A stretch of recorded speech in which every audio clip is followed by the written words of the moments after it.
नमस्कार दर्शकों, आज की इस वीडियो में हम यदुवंश के विनाश के बारे में जानेंगे।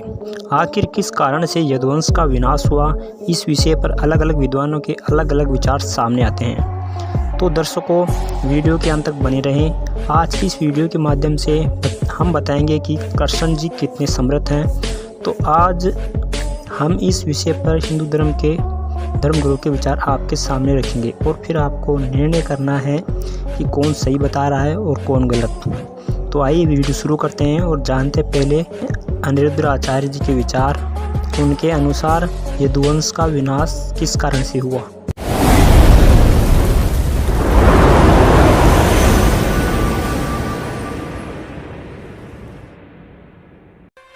भगवान श्री कृष्ण का वंश आपस में लड़के मर गया आखिरी में। किसके कारण? शराब के कारण।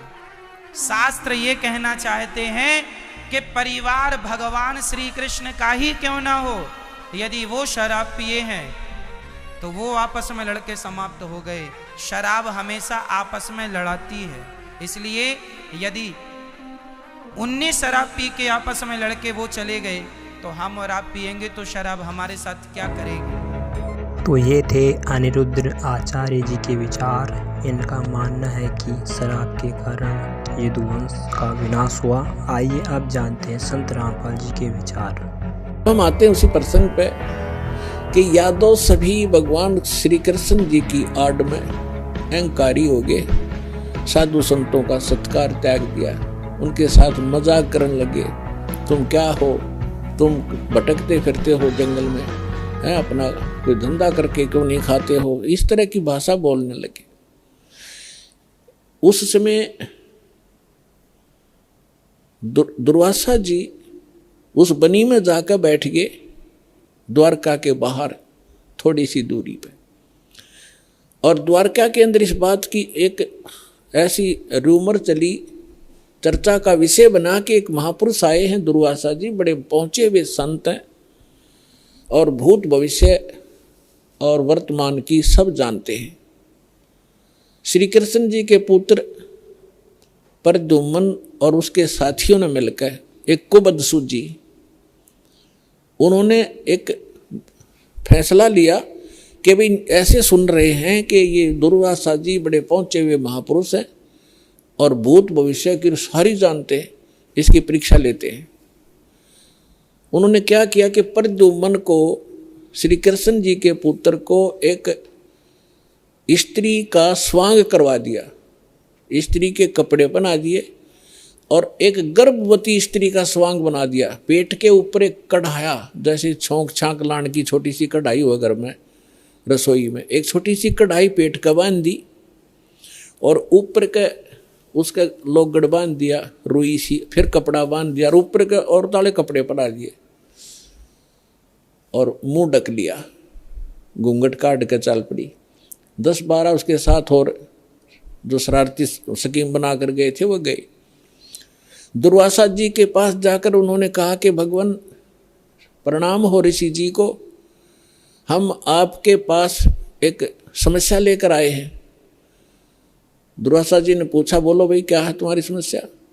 कि ये व्यक्ति और ये इसकी पत्नी, इनके विवाह को 10-12 वर्ष हो गए थे ऋषि जी। अब भगवान ने दया बख्शी है या गर्भवती हुई है और ये उतावले हो रहे हैं। आपके बारे में सुना है कि आप भूत भविष्य और वर्तमान की सारी जानने वाले हो, तो ये आपसे ये पूछना चाहते हैं कि इसका लड़का होगा कि लड़की। अब दुर्वासा जी ने अपनी दूरबीन ला के देखा, देव दृष्टि, उसे वो समझ गया कि बकवास कर रहे हैं रामजादे। लाल आंख करके और ठाया चमटा ने बोला, यादव कुल का नाश होगा, इससे तुम्हारा नाश सर्वनाश होगा, यादव कुल का।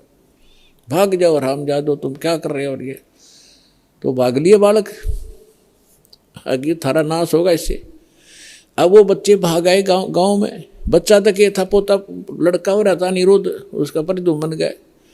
बाकी कुबद तक कभी भी ये जो बुरा कर्म होता है आदमी को किसी न किसी एज में दुख जरूर देगा। तो नगर में जब आए उन्होंने सबको बताया कि ऐसे ऐसे हम गए थे। दुर्वासा जी तो सचमुच जान गए, वो तो सचमुच जानकार है, उन्होंने बता दिया कि ये गर्भवती नहीं है और तुम्हारा नाश होगा, जिससे तुमने गर्भ बना रखा है इसका, इससे तुम्हारा नाश होगा। तो गांव के जो मुखिया और बुद्धिमान से व्यक्ति बुजुर्ग थे, उनको चिंता बनी कि बच्चों ने तो बकवाद कर दी और उसने श्राप दे दिया, सारे मरेंगे तब।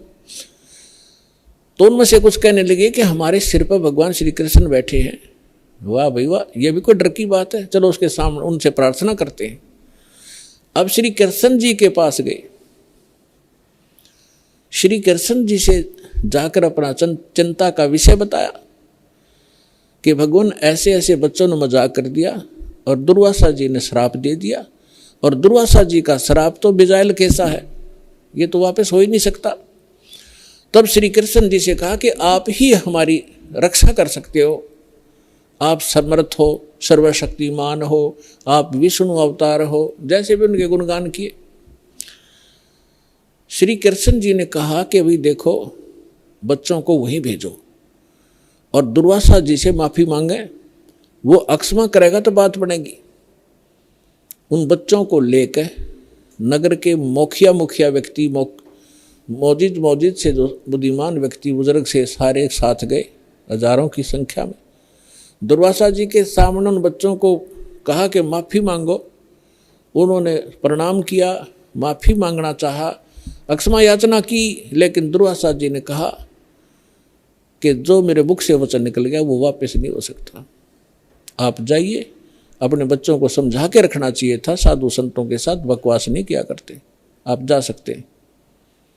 अब इसको वापस करना मेरे बस की बात नहीं है। फिर वापस आ गए, फिर श्री कृष्ण जी के पास के भगवान, उन्होंने तो मना कर दिया कि मैं अब कुछ नहीं कर सकता। अब श्री कृष्ण जी ने कहा कि देखो, किस चीज से, अब पुण्यात्माओं इस कथा से आपको बहुत सा ज्ञान होगा, हर पहलू पर इस पर विचार दास आपको देगा। अब देखो, हम किसी, ये जो श्राप दे दिया 3 ताप के अंदर आता है। किसी को श्राप दे देना, किसी पर गाल देना, किसी का प्रेत आत्मा छोड़ देना, किसी का जंतर मंत्र कर देना, किसी के ऊपर काला जादू कर देना, ये 3 ताप के अंतर्गत आते हैं। और इन 3 तापों के दुख से पूरे यादोग्रस्त हो गए और श्री कृष्ण भगवान कल आवे। श्री कृष्ण जी उस ताप से मुक्त नहीं कर सका, उनका नाश हुआ लास्ट में। हालांकि समाधान भी बताया उन्होंने। अब और जितने इनके पुजारी हैं, राम कृष्ण ब्रह्मा और शंकर भगवान के जो संत हैं, उनके गुरु ने उन पदों पर बैठे हैं, वो भी समाधान बताते हैं। जब श्री कृष्ण जी के समाधान बताने से जो साधना क्रिया उसने बताई, उनके करने से कुछ लाभ नहीं हुआ, तो ये इनके जो पुजारियां के बताए हुए समाधान से आप क्या लाभ लोगे, इससे इतना निष्कर्ष निकलेगा। अब क्या हुआ कि श्री कृष्ण जी ने कहा कि देखो, चिंता मत करो, सीधा सा हल है इसका कि किस से हमारा नाश होगा। कि जो कढ़ाई बांधी थी पेट पे, लोहे की कढ़ाई, और जो कपड़े पहन रखे थे, वो लोगड़ रुई लगा रखी थी, इनको तो जला दो, कपड़ों को तो। रही बात कढ़ाई की, उस कढ़ाई को प्रभास क्षेत्र में चले जाओ, जमुना के किनारे सारे, और अपने ड्यूटी लगाओ 5-5, 10-10, 20-20 व्यक्तियों की डेली, कि उस कढ़ाई को पत्थर पर घिसा कर उसका चूरा बनाकर जमुना में फेंक दो। ना रहेगा बांस और ना बजेगी बांसुरी। सबने बड़ा अच्छा लगा कि भगवान श्री कृष्ण ने तो कमाल कर दिया, वाह भगवान, वाह भगवान।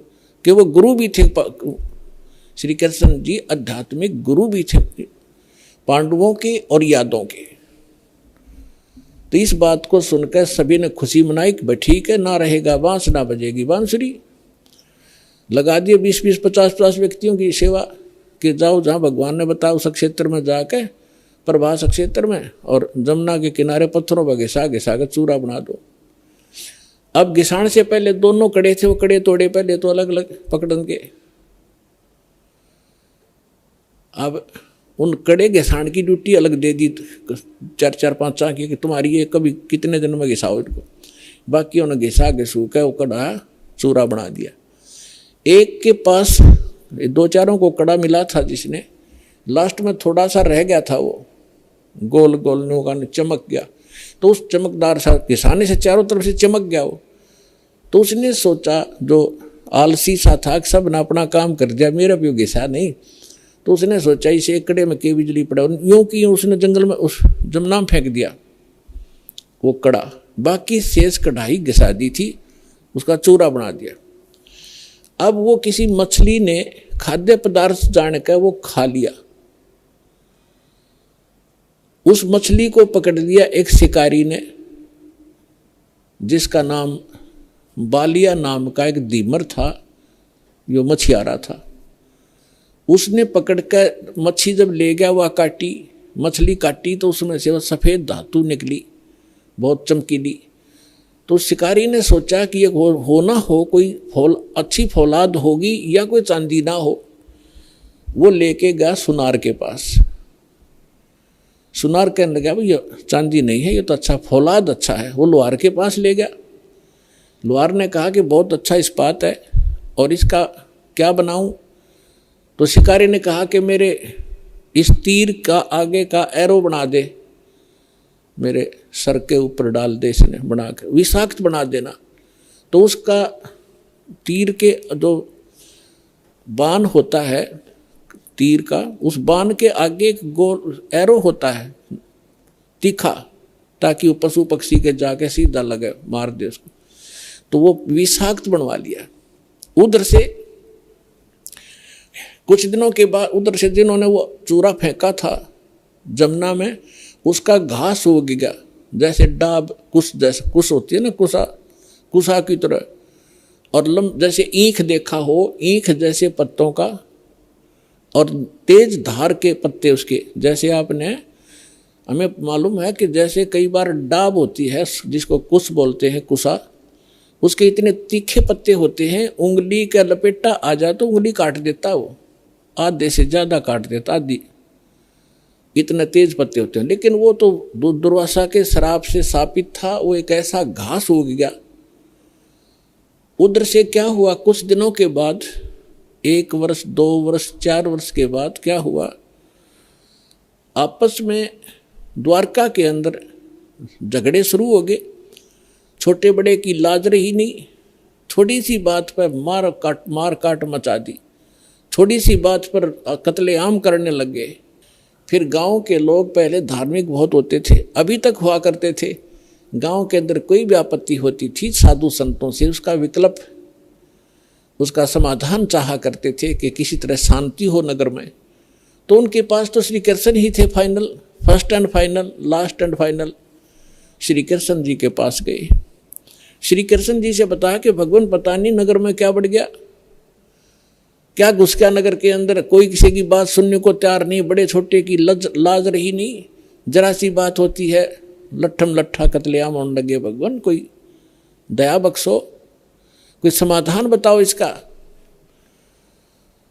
तो श्री कृष्ण जी ने क्या समाधान बताया कि अभी तुम्हारे ऊपर दुर्वासा जी का जो श्राप है वो प्रभावी हो गया, वो फल रहा है। तो बड़े चिंतित हुए। पहले तो भगवान ने समाधान बताया था कि इस सारे ने घिसा घिसू का चूरा बना कर डाल दो जमुना में, ना रहेगा बांस, ना रहेगी बजेगी बांसुरी। जब वो इस बात से संतोष पाया था लोगों ने कि चलो हो गया समाधान, और आज फिर श्री कृष्ण जी वही कह रहा है कि दुर्वासा जी का श्राप तुम्हारे ऊपर फल रहा है। अब वो उनके मुंह की तरफ देख रहे हैं, लेकिन हमारी बुद्धि इतना काम नहीं करती। जैसे हम भी ऐसे ही दुखी थे, पहले जाते थे किसी गुरु के पास, वो कुछ अपना दुख लेकर वो कुछ समाधान बताता था, फिर दूसरी बार कुछ और समाधान बताता था, तीसरी बार कह देता था ये तो तेरे भाग में है, तेने भोगना ही पड़ेगा। फिर पहले डले क्यों ढूंढा रहा था ये। ऐसे ही ये सब का यही स्थिति है। तो श्री कृष्ण जी ने पहले ये कहा था, फिर कह रहा है कि अब तो ये भोगना ही पड़ेगा तुम्हें। अब ये वो फल गया। तो फिर समाधान पूछा कि भगवान फिर आप समाधान बताओ। ऐसा करो, सभी जितने भी नर यादव हैं, पुरुष, मेल ओनली, चाहे नवजात शिशु भी क्यों ना हो, प्रभास क्षेत्र में जाओ जहां वो कड़ा घिसाया था, और चूरा डाल रखा था, वह घास उग रहा इतना बड़ा बड़ा कि वहां जाकर सभी के सभी जमुना में स्नान करके आओ, तुम्हारा साप पाप मुक्त हो जाओगे, साप मुक्त हो जाओगे जमुना में नहाने से, स्नान करने से। अब सब बड़े प्रसन्न हुए कि बड़ा सरल उपाय बताया भगवान ने। और सभी अपने अपने बच्चों को, नवजात शिशु से उसी दिन जन्मा था उसी भी लड़के को, ओनली लड़कों को ले गए साथ में और पहुंच गए 56 करोड़ वहां पर। पहले स्नान करें जाते ही, ताकि सांप कटे, हमारा पाप, ये सांप नाश हो, शराब खत्म हो। और बाहर आते ही, क्योंकि पहले मनमुटाव चल ही रहा था सभी का, उसने तू ऐसे क्या बोल रहा था उस दिन, तू ऐसे कह, उधर सारे इकट्ठे हो गए, तो कभी कभी मिले थे। बाहर आते वो एक दूसरे को गाली गलोच, लट्ठम लट्ठा और घास निकाल लें, घास पाड़े और मारे, गर्दन में लग के आर पार हो जाए, तलवार का काम करने लग गया वो घास। और 56 करोड़ यादव कटका मर गए थे वहां सांप नाश करान, अपना नाश कर लिया वहां जाके। श्री कृष्ण जी के बताए समाधान अनुसार उनका सांप तक कटा नहीं, सांप तक नाश होया नहीं, यादव का नाश हो गया। अब यहां परमात्मा कहते हैं कि गरीबदास जी कहते हैं, तुम कौन राम का जपते जापम और ताते कटे ना ये तीनों तापम। समर्थ का शरणाग हो रंग होरी हो, भाई कदे न हो ए काज राम रंग होरी हो। कि समर्थ की शरण में आ जाओ, तुम्हारा कभी अकाज नहीं होंगे और ये तीनों ताप का नाश हो जाएगा। आज के लिए बस इतना ही, धन्यवाद।